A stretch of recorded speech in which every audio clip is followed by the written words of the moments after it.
Morning to all of you. My name is Ragini Pathak. I am student of class 12। आज मैं आप लोगों को एक इम्पॉर्टेंट टॉपिक एमिनोसेंटेसिस टेस्ट के बारे में बताऊंगी अपने मॉडल के थ्रू।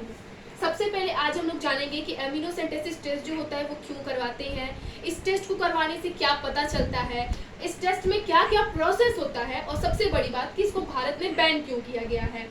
एमिनोसेंटेसिस टेस्ट जो होता है उसके थ्रू जो फीटस होता है उसके सेक्स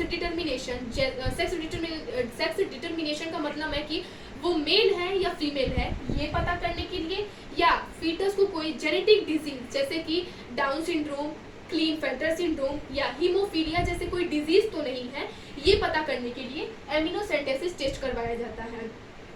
सभी जो लेडीज जो प्रेग्नेंट होती हैं वो सभी लोग ये टेस्ट नहीं करवाती हैं।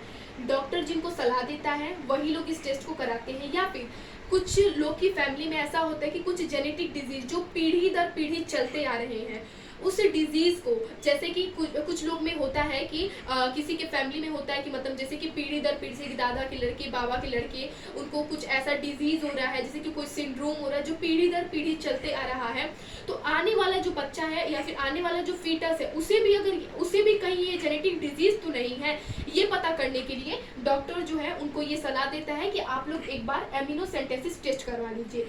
इस टेस्ट में होता क्या है, डॉक्टर जो होते हैं वो एमनियोटिक कैविटी, ये जो आप पार्ट देख रहे हैं ये है एमनियोटिक कैविटी।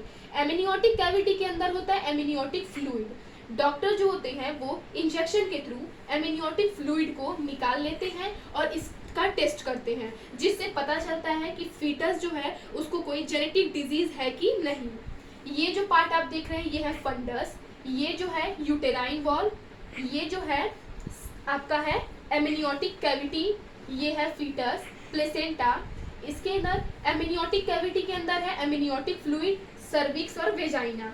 एमनियोटिक कैविटी ये पार्ट जो है एमनियोटिक कैविटी है जो कि फीटस को प्रोटेक्ट करता है, प्रोटेक्शन देता है। उसके बाद क्या होता है कि डॉक्टर सबसे पहले जो प्रेग्नेंट लेडीज होती हैं उनका अल्ट्रासाउंड या सोनोग्राफी करवा लेते हैं, जिससे ये पता चल जाता है कि बच्चे का पोजीशन क्या है। उसके बाद क्या होता है कि डॉक्टर जो होते हैं उसके आगे का प्रोसेस करते हैं कि वो जो लेडीज होती हैं उनके एमनियोटिक कैविटी में से एमनियोटिक फ्लूइड को निकालते हैं और आगे के प्रोसेस को करते हैं और जांच करके बताते हैं कि फीटस को कोई जेनेटिक डिजीज है या नहीं है। जेनेटिक डिजीज में क्या होता है जैसे कि डाउन सिंड्रोम, क्लीनफेल्टर सिंड्रोम, हीमोफीलिया, ये सब डिजीज क्या है, फिर ये सब सिंड्रोम क्या है। तो हीमोफीलिया में क्या होता है कि जिस व्यक्ति को हीमोफीलिया होता है उसको चोट लग जाने पर रक्त का थक्का नहीं जमता है, ब्लड क्लॉटिंग नहीं होती है, लगातार रक्त बहता जाता है जिसके कारण रोगी की मृत्यु हो जाती है। डाउन सिंड्रोम में क्या होता है कि हम जानते हैं कि हमारे अंदर 23 क्रोमोसोम होते हैं। 23 क्रोमोसोम में 22 जो क्रोमोसोम होते हैं वो ऑटोसोम होते हैं और एक जो क्रोमोसोम होता है वो सेक्स क्रोमोसोम होता है। डाउन सिंड्रोम जो होते हैं वो ऑटोसोम पे होते हैं।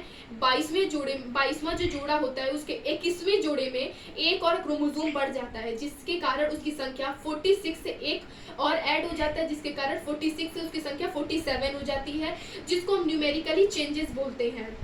इसमें क्या होता है कि जिस व्यक्ति को डाउन सिंड्रोम होता है उसका जो हाइट होता है वो बहुत छोटा होता है और मुंह जो रहता है वो खुला हुआ रहता है और बात करने के तरीके में कुछ उसके मतलब कुछ बदलाव रहते हैं। मानसिक तौर पे वो बहुत कमजोर रहता है, सोचने समझने की क्षमता जो होती है वो बहुत कम होता है, गला जो होता है वो सूजा हुआ रहता है। ऐसे व्यक्ति जो होते हैं वो डाउन सिंड्रोम उनको हुआ होता है। क्लीनफेल्टर सिंड्रोम जो होता है वो सेक्स क्रोमोसोम पे होता है। इसमें क्या होता है कि हम जानते हैं कि फीमेल में XX और मेल में XY होता है।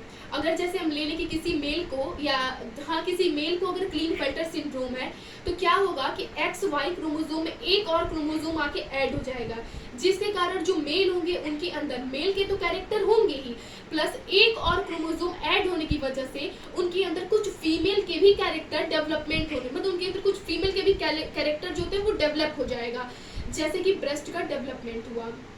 उसके बाद सबसे इम्पॉर्टेंट जो बात है वो ये है कि एमिनोसेंटेसिस जो टेस्ट है वो भारत में बैन है, क्योंकि भारत में जैसे कि कुछ लोगों की मानसिकता होती है कि वो लड़की नहीं चाहते हैं, उनको लड़की की चाह होती है, जिसके कारण एमिनोसेंटेसिस टेस्ट वो करवाते हैं और फीटस मेल है या फीमेल है ये पता करते हैं, जिसके कारण भारत में इस टेस्ट को बैन कर दिया गया है। और हम ये भी जानते होंगे, हमें पता भी होगा कि भारत में इस टेस्ट को बैन करने का सबसे इम्पोर्टेंट रीज़न यही था कि लोग जो होते हैं उनके उनकी अलग कुछ मानसिकता होती है कि वो सोचते हैं कि लड़की नहीं, उन्हें लड़का ही चाहिए। इसीलिए आज अगर लड़कों की संख्या 1000 है तो लड़कियों की संख्या 999 या 995 के एबव में होगी। आई होप कि आप लोगों को ये टॉपिक क्लियर होगा। Thank you so much.